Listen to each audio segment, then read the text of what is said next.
darkness, my old friend, I've come to talk with you again,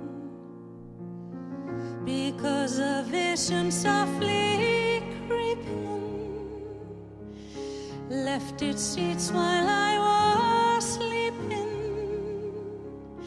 and the vision that was planted in my brain still remains within the sound of silence. In restless dreams I walked alone,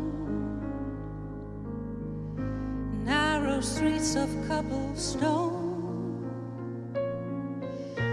neath the halo of a street lamp.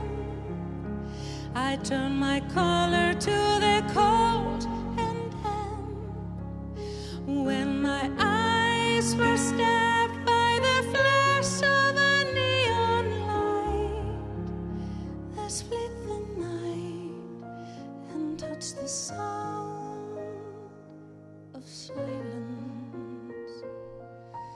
And in the naked light I saw 10,000 people, maybe more, people talking without speaking,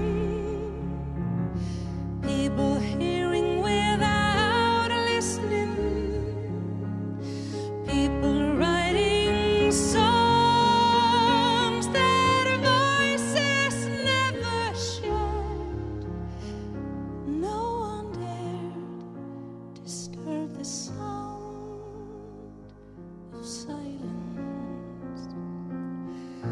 Fool, said I, you do not know.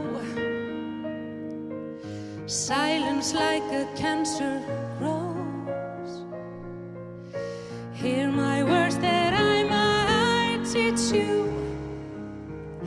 Take my arms that I might reach you. But my words like silent raindrops fell